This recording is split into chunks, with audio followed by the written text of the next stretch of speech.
দুষ্কৃতিকারীদের অতর্কিত গুলি বর্ষণে ভোট গ্রহণ কর্মকর্তা, আইনশৃঙ্খলা বাহিনীর সদস্যসহ 7 জন নিহত হয়েছেন এবং 24 জন আহত হয়েছেন।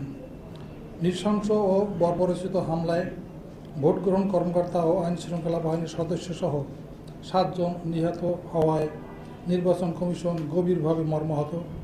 নির্বাচন কমিশন তাদের প্রতি গভীর শোক প্রকাশ এবং তাদের বিদেহী আত্মার মাগফিরাত কামনা করছে। এছাড়া নিহতদের পরিবার ও আহতদের প্রতি গভীর সমবেদনা প্রকাশ করছে।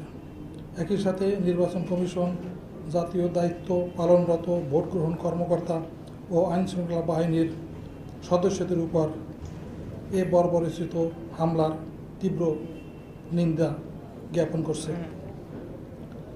নির্বাচন কমিশন দুর্ঘটনার খবর পাওয়ার সাথে সাথেই দুর্ঘটনায়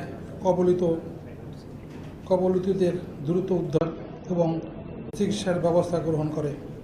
স্থানীয় প্রশাসন ও আইনশৃঙ্খলা বাহিনী এবং সেনাবাহিনী ও বিমান বাহিনীর সহায়তায় 2টি হেলিকপ্টার যোগে গুরুতর আহতদের ওই রাতেই চট্টগ্রাম সম্মিলিত সামরিক হাসপাতালে নিয়ে আসা হয়। পরবর্তীকালে কয়েকজনকে হেলিকপ্টার যোগে ঢাকা সম্মিলিত সামরিক হাসপাতালে স্থানান্তর করা হয়। অন্যান্য আহতদের রাঙ্গামাটি সদর হাসপাতালে এবং অন্যান্য স্থানে চিকিৎসা সেবা প্রদান করা হয়েছে। বর্তমানে 7 জন ঢাকা সামরিক বাহিনীর হাসপাতালে এবং 10 জন চট্টগ্রাম সামরিক বাহিনীর হাসপাতালে চিকিৎসাধীন রয়েছে।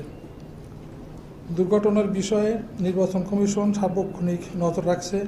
ঘটনার পরের দিন সকালেই আমি গুরুতর আহতদের দেখতে চট্টগ্রাম সামরিক বাহিনী হাসপাতালে যাই। সকল আহত এবং নিহতদের খোঁজ খবর নেই। আমার সহকর্মী নির্বাচন কমিশনার বৃন্দ ঢাকা সামরিক বাহিনী হাসপাতালে চিকিৎসাধীন আহতদের দেখতে যান এবং তাদের সার্বিক খোঁজ খবর নেন। গতকাল আমি এবং সচিব মহোদয় এবং আমাদের এনআইডির মহাপরিচালক ব্রিগেডিয়ার জেনারেল সাইদুল ইসলাম ঢাকা সম্মিলিত সামরিক হাসপাতালে যারা আহত অবস্থায় চিকিৎসাধীন রয়েছে তাদের দেখতে যাই এবং তাদের খোঁজখবর নেই, চিকিৎসকদের সাথে কথা বলি এবং চিকিৎসার খোঁজখবর নেই। আমরা আপনাদের মাধ্যমে জানাতে চাই যে নির্বাচন কমিশন আহতদের সুচিকিৎসার জন্য সংশ্লিষ্ট সকলকে নির্দেশ প্রদান করছে এবং চিকিৎসার যাবতীয় ব্যবস্থা গ্রহণ করছে। জীবনের মূল্য আর্থিক ক্ষতিপূরণ হয় না, তবুও নির্বাচন কমিশনের পক্ষ হতে নিহতদের প্রতি পরিবারের জন্য 5.5 লক্ষ টাকা করে আর্থিক অনুদান দেওয়া হবে এবং আহতদের সুচিকিৎসার ব্যবস্থা করা হচ্ছে। আঘাতের ধরন অনুযায়ী তাদেরকে আর্থিক অনুদান দেওয়া হবে। নির্বাচন কমিশন তাদের আশ্বস্ত করতে চাচ্ছে যে নির্বাচন কমিশন সবসময় তাদের পাশে থাকবে। আপনারা জানেন, অন্যান্য এলাকার তুলনায় পার্বত্য জেলাসমূহে ভোট গ্রহণে বিভিন্ন চ্যালেঞ্জের মুখোমুখি হতে হয়। ভোট কেন্দ্রসমূহ দুর্গম পাহাড়ি এলাকায় যাতায়াত ব্যবস্থাও ভালো থাকে না। দুর্গম এলাকায় ভোট কেন্দ্রসমূহে হেলিকপ্টার করে নির্বাচনী মালামাল পূরণ করতে হয়। আপনারা জানেন, সারা দেশে উপজেলা পরিষদ নির্বাচনে পর্যাপ্ত আইনশৃঙ্খলা বাহিনী মোতায়েন করা হয়েছে। পার্বত্য জেলাসমূহে আইনশৃঙ্খলা পরিস্থিতি স্বাভাবিক হলেও যে কোনো সময় তা অস্থিতিশীল হতে পারে, সেই বিষয় বিবেচনা করে বিশেষ ব্যবস্থা গ্রহণ করা হয়। যাতায়াত ও নিরাপত্তা বিষয়ে বিবেচনা করে পার্বত্য 3 জেলায় পুলিশ, বিজিবি এর পাশাপাশি সেনাবাহিনী মোতায়েন করা হয়েছিল। ইতিমধ্যে দুর্বৃত্তদের গ্রেপ্তারের জন্য সাঁড়াশি অভিযান পরিচালনা করা হচ্ছে। ঘটনা তদন্তে বিভাগীয় কমিশনারের কর্তৃক কমিটি গঠন করা হয়েছে। নির্বাচন কমিশন সার্বিক বিষয়ে খোঁজখবর রাখছে। আর দুর্ঘটনার দিনে দুর্গম পাহাড়ি এলাকায় থেকে রাতের অন্ধকারে আহতদের সেখান থেকে তুলে আনার ব্যাপারে বিমান বাহিনী এবং সেনাবাহিনী তারা যে একটা অত্যন্ত তাৎপর্যপূর্ণ ভূমিকা গ্রহণ করেছে, সেজন্য তাদেরকে ধন্যবাদ দিই। সেদিন রাতভর সচিবের নেতৃত্বে আমাদের ব্রিগেডিয়ার জেনারেল সাইদ, তারপরে এয়ার কমান্ডো মোশারেক মেজর রাজু এরা রাতভর কোঅর্ডিনেট করে এই তাদেরকে আহতদের ফটিকছড়ি থেকে ইসের বাগাইছড়ি থেকে আনা চট্টগ্রাম হাসপাতালে তাদের ভর্তি করা এবং চট্টগ্রাম হাসপাতাল থেকে আবার তাদেরকে ঢাকায় স্থানান্তর করা এবং চিকিৎসার ব্যবস্থা করা, এই দায়িত্বগুলো পালন করেছে। আমি এই সুযোগে সামরিক বাহিনী সকল সদস্যদের যারা এর সাথে সম্পৃক্ত ছিলেন, বিমান বাহিনীর যারা এর সাথে সম্পৃক্ত ছিলেন তাদের প্রত্যেককে ধন্যবাদ জ্ঞাপন করি। ধন্যবাদ। ঠিক আছে। আপনি আগেই বলেছেন যে সেনাবাহিনী ছিল, আপনারা মোতায়েন করেছিলেন, তার মানে আপনাদের কাছে আগে থেকেই প্রস্তুত ছিল যে পরিস্থিতি খারাপ। তো যে টিমটা গেল সেখানে দেখা গেল যে শুধু একটি মাত্র বিজিবি টহল গাড়ি ছিল, তার মানে কি পর্যাপ্ত নিরাপত্তা ব্যবস্থা আসলে করা গিয়েছিল? হ্যাঁ, তা করা গিয়েছিল। সেটা ছিল বিজিবি, তো সশস্ত্র বিজিবি, তারা তো আর্মি অফিসারদের পরিচালনায় পরিচালিত হয়। তো এগুলো হয় কি, এগুলো তো চোরাগুপ্ত হামলা। আমরা তো ওই জাতীয় ঘটনা ঘটবে সেটা তো কেউই আশঙ্কা করে না, হিসেবের মধ্যে থাকে না। সতর্কতামূলক অবস্থান হিসাবে আমরা যে সেনাবাহিনী মোতায়েন করেছি, যার ফলে সারাদিন নির্বাচনে কখন কোনো অপ্রীতিকর ঘটনা ঘটতে পারেনি। যদিও তারা হয়তো কোথাও কোথাও প্রচেষ্টা চালিয়েছিল, কিন্তু সার্বক্ষণিক টহলদারির কারণে তারা নির্বাচনে ব্যাহত করার চেষ্টা করেও সফল হতে পারেনি। রাতের অন্ধকারে কত বড় পাহাড়ি অঞ্চলে কোথায় কিভাবে কখন এই জাতীয় আক্রমণ হয় এটা অ্যাসেস করা এবং পিন পয়েন্ট করা সম্ভব না, একেবারেই সম্ভব না, 1 নম্বর। 2 নম্বর হলো বিজিবি তো ছিল, কিন্তু যেটা ঘটে সেটা হলো ওরা পিছনের যে গাড়ি ছিল সেখানে পুলিশ ছিল, সশস্ত্র পুলিশ ছিল, সেই গাড়িগুলোতে আক্রমণ করেছে, যার ফলে বিজিবি গাড়ি তো চলন্ত অবস্থায় ছিল। এটা তো আপনারা বুঝবেন, কনভয় ছিল। চলন্ত অবস্থায় থাকলে এটা তো অন্তত 25-30 মাইল মিনিমাম গতিতে যদি থাকে, দুর্ঘটনার সাথে সাথে আরও 25-30 গজ বা 100 গজ, 100-200 গজ দূরে চলে যায়। এবং ওই সরু রাস্তায়, পাহাড়ি অঞ্চলের সরু রাস্তায় ব্যাক করা, ঘুরে আসা, এটা তো সম্ভব না, একেবারে অসম্ভব না। তারপরে কথা হলো যে এগুলো তো অতর্কিত হামলা। এরা যারা হামলা করে তারা অত্যন্ত পরিকল্পিতভাবে এলাকার সব কিছু বিচার বিশ্লেষণ করেই হয়তো হামলা করেছিল। আর হামলা তো বেশিক্ষণ স্থায়ী হয় না, 1 মিনিট, সর্বোচ্চ 1 মিনিট 1.5 মিনিটের মধ্যে হামলা করে তারা চলে যায়। 1-1.5 মিনিটের মধ্যে একটা বাহিনী প্রস্তুতি নিয়ে আবার কাউন্টারে অ্যাটাক করা এটা সম্ভব না। তো নিশ্চয়ই সেখানে আবার যখন হামলা হলো, সেই বিজিবি লোকেরা আবার তারা স্পটে গিয়ে উদ্ধার করা থেকে শুরু করে অন্য যোগাযোগ ব্যবস্থার অ্যাম্বুলেন্স আনা, আহতদের ওখান থেকে সরিয়ে নেওয়া, আবার আমাদেরকে খবর দেওয়া, হেলিকপ্টার ব্যবস্থা করা, এই সবগুলো কাজ তারা করেছে। দায়িত্ব পালন করার ক্ষেত্রে তারা কেউ যে কোনো রকমের গাফিলতি করেছে বলে আমি মোটেই মনে করি না।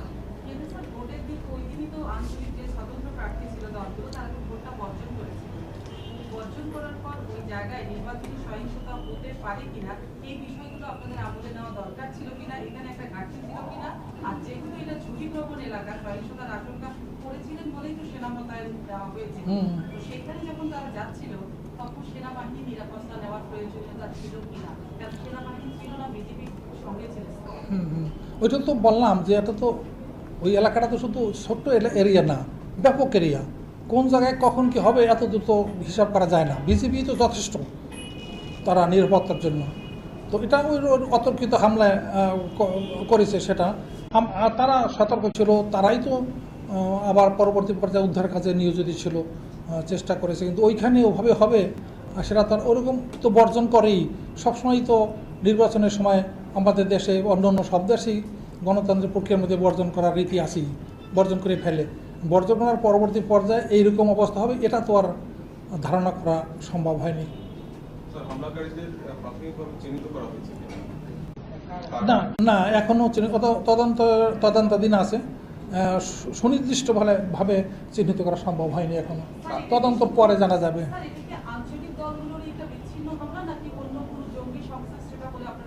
আমরা এখন পর্যন্ত মনে করি এটা তো ধারণা প্রসূত বিষয়। এটা আপনারা বুঝতে পারেন যেভাবে, আমরা সেভাবে বুঝতে পারি। আঞ্চলিক সমস্যা ওখানে যা আছে দীর্ঘদিনের, তারই একটা বহিঃপ্রকাশ। ও নির্বাচনে তো দুই তিনটা আঞ্চলিক গ্রুপের লোকেরা নির্বাচনে প্রতিদ্বন্দ্বিতা করেছে, তাদের কেউ এটা করে থাকতে পারে, এটা আমাদের ধারণা। এমন তো এভিডেন্স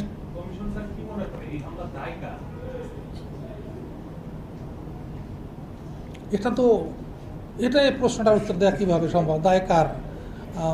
ওখানে তো এটা তো পাহাড়ি অঞ্চল, ওখানে তো এই গত 1-2 বছর পর্যন্ত অনেক খুনাখুনি হয়েছে, অনেক লোকের জীবন গেছে, প্রায় 60 জনের মতো, 60-70 জন লোকের একটা সময় 5-6 জন রাস্তার উপরে দিনে দুপুরে গুলি করে ফেলে দিয়েছে। সুতরাং এটা ওইরকম একটা অঞ্চল, ওটা অশান্ত একটা অঞ্চল। ওখানে 4 দশক ধরে কিন্তু বিরাজমান সমস্যা আছে, আপনারা জানেন। এখন 1997 সনের শান্তি চুক্তির আগে একটা গ্রুপ ছিল, এখন শান্তি চুক্তির পরে কিন্তু 2টা গ্রুপ হয়ে গেছে, শান্তি চুক্তির পক্ষে এবং শান্তি চুক্তির বিপক্ষে, এবং ওরা সবাই চায় ওখানে নিয়ন্ত্রণটা রাখতে। এখন সরকারের নিয়ন্ত্রণ, জেএসএস এর নিয়ন্ত্রণ, ইউপিডিএফের নিয়ন্ত্রণ, এখন আরেকটি নতুন সংগঠন সেটি হইল জেএসএস সংস্কারবাদী। ওখানে 3টা গ্রুপ এখন খুব অ্যাক্টিভ আছে, এত রাজনৈতিক দল তো আছেই।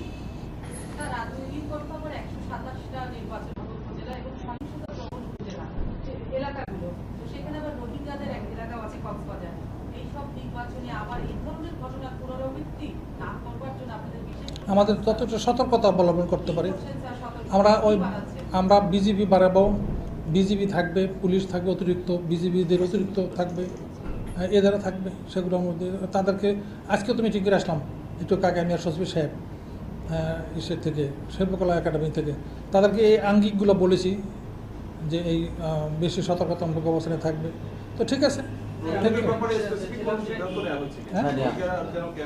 হ্যাঁ, এটা আগের মতো হয়েছে, তারা ক্যাম্পের মধ্যে থাকবে। হ্যাঁ, মামলা হয়েছে।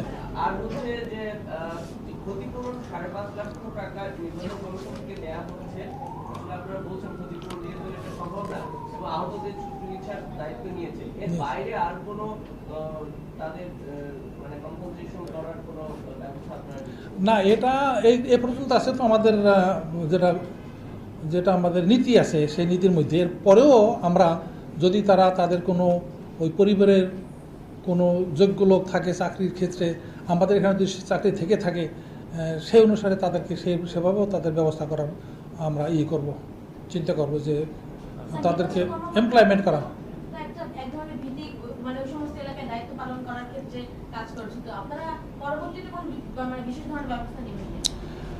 হ্যাঁ, আমরা তো অবশ্যই তাদের সাথে আমরা থাকবো, তাদের পাশে থাকবো। আমরা ভাবছি যে ওই যে কম্পেনসেশনের টাকাগুলো, সেটা আমি আর সচিব সাহেবটাকে আসার সময় আলাপ করলাম যে বাঘাইছড়িতে গিয়ে ওগুলো একটু নির্ধারণ করতে দেরি হয়, যে কে কার ওয়ারিশ, কাকে টাকা দেওয়া হবে, এগুলো তো সময় লাগে, তাদের নাম ধাম ঠিকানা জানতে হয়। আমরা সেখানে গিয়ে টাকাটা দিয়ে এসে তাদেরকে সান্ত্বনা দেবো, তাদের সাথে কথা বলবো, তাদের সাথে মিলেমিশে তাদেরকে আশ্বস্ত করব, ভবিষ্যতে তাদের যে কোনো প্রয়োজনে আমরা তাদের পাশে থাকবো, এই কাজগুলো করবো। রোহিঙ্গাদের বিষয় হলো যে রোহিঙ্গাদেরকে ওখানে সীমিত করে রাখা হবে, নির্বাচন দিনে মুভ করতে পারবে না, ক্যাম্প থেকে বার হতে পারবে না, সিল করে দেওয়া হবে, এলাকা থেকে বার হতে পারবে না। এই আর সব পরিস্থিতি ভালো, দেশের অন্য জায়গার পরিস্থিতি ওইরকম মানে নাই, ভয়াবহ অথবা সংকটাপন্ন নেই আমাদের অ্যাসেসমেন্ট এ পর্যন্ত সোফার।